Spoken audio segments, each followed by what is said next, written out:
జలియన్ వాలా బాగ్ మారణ హోమము 1919లోనే ఎందుకు జరిగింది?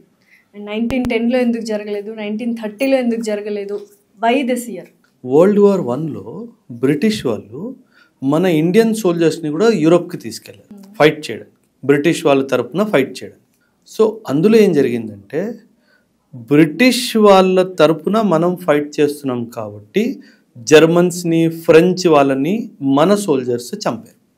ఇందులో వరల్డ్ వార్ 1లో బ్రిటిష్ వాళ్ళకి ఏమనిపించింది అంటే ఇప్పుడు వీళ్ళు నాతో కలిసి ఇంకొక వైట్ మ్యాన్ని చంపాడు కాబట్టి నా మీద భయం తగ్గిపోయింది.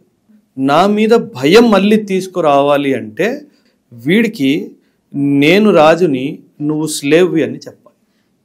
అది ఎలా చెప్పాలి? నేను నిన్ను చంపుతుంటే నీ ప్రజలందరూ నిన్ను చూడాలి. జలియన్ వాలా బాగ్ ఒక ప్లేస్ ఎలాంటిదంటే అదొక మైదానం. అందరూ లోపల ఉన్నారు.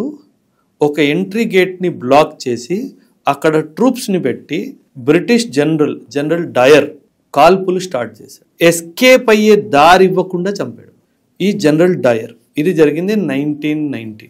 ఈ జనరల్ డయర్ని షహీద్ ఉధమ్ సింగ్ 1940లో లండన్కి వెళ్ళి చంపాడు. ఇది నిజమైన దేశం.